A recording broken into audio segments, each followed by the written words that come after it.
See, when you say you're a leader, why would 1,000 or 10,000 or 1,000,000 people think you're a leader? Because you are able to see something that others are not able to see. You have a little higher perch for some reason, for whatever reason, or you have a third eye or whatever you have for some reason you are able to see something that everybody else is not able to see. That's the only reason why you will naturally become a leader, unless you are a Maharaja's son and we have to bear with you, you know If you have grown up to be a leader, that's the only reason, because you're able to see something. If you are able to do something that others cannot do, you would be probably an engineer, you would be something else and something else, but you're able to see something that others are not able to see, that's why you become a leader. A certain vision, a certain insight into the nature of things. What people will see tomorrow, you are able to see it today. Not as a prediction, but you are able to see it and you are able to plan to get there before others get there. That's what makes you a leader. And now, if they don't have clarity of mind, today I see that wherever I go, particularly in the corporate areas, I wouldn't like to call it a corporate world because it's my endeavor to see that there's only one world, that people don't go on creating their own worlds. But in the corporate atmosphere, one thing that you see is people are tense and anxious because they think they are goal-driven. You want mangoes in your tree. If you sit there and do mango meditation, it's not going to come.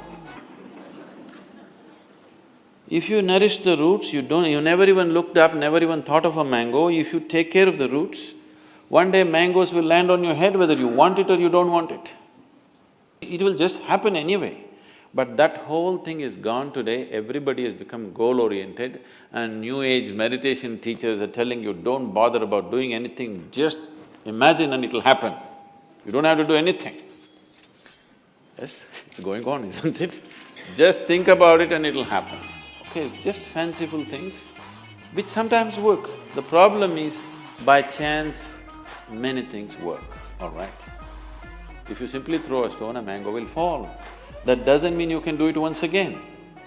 So if you somehow get to some place, when I say somehow, when you are not able to manage your own mind, how are you going to manage 10,000 people's minds?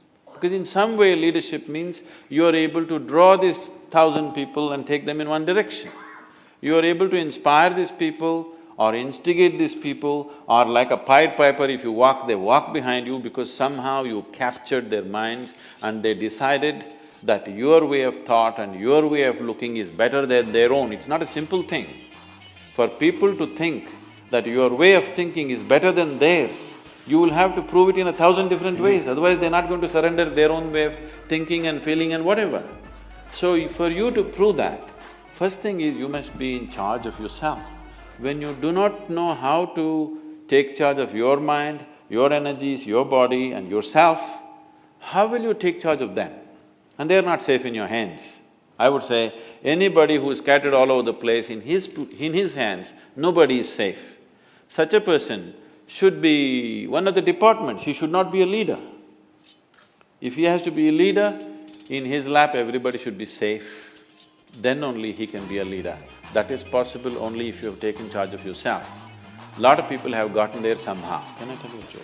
Please.